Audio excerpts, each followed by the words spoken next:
महाभारत की कथा में अर्जुन और चित्रांगदा की प्रेम कहानी प्रेम, त्याग और पारिवारिक जिम्मेदारियों का प्रतीक है। अपने वनवास के दौरान अर्जुन विभिन्न तीर्थ स्थलों की यात्रा करते हुए मणिपुर पहुँचे। मणिपुर का राजा चित्रवाहन एक शक्तिशाली और धर्मपरायण शासक था।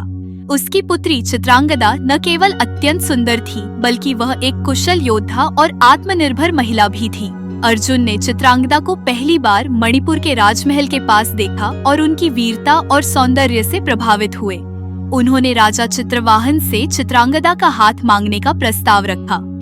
राजा चित्रवाहन ने अर्जुन से एक महत्वपूर्ण शर्त रखी। उन्होंने कहा कि चूंकि उनके वंश में कोई अन्य उत्तराधिकारी नहीं है, इसीलिए चित्रांगदा से उत्पन्न पुत्र मणिपुर का भावी राजा बनेगा और उसे मणिपुर में ही रहना होगा। अर्जुन ने राजा की शर्त स्वीकार कर ली और चित्रांगदा से विवाह किया। विवाह के बाद अर्जुन और चित्रांगदा का एक पुत्र हुआ, जिसका नाम बभ्रुवाहन रखा गया। लेकिन अर्जुन के जीवन का उद्देश्य महाभारत के धर्म युद्ध और अपने भाइयों के साथ भारत के कल्याण के लिए काम करना था। इसलिए वह मणिपुर छोड़कर अपने अन्य कर्तव्यों को निभाने के लिए आगे बढ़ गए। वर्षों बाद जब अर्जुन ने अश्वमेध यज्ञ शुरू किया, तब उनका अश्व मणिपुर पहुंचा।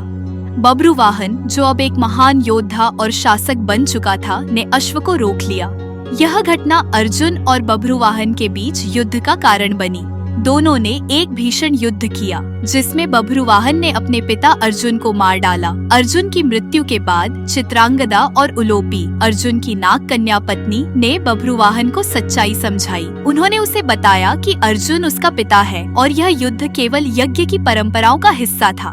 बभ्रुवाहन ने पश्चाताप करते हुए अर्जुन को संजीवनी विद्या से पुनर्जीवित किया। यह कहानी न केवल प्रेम और त्याग का प्रतीक है, बल्कि यह भी सिखाती है कि कर्तव्य और परिवार के प्रति समर्पण कितना महत्वपूर्ण है।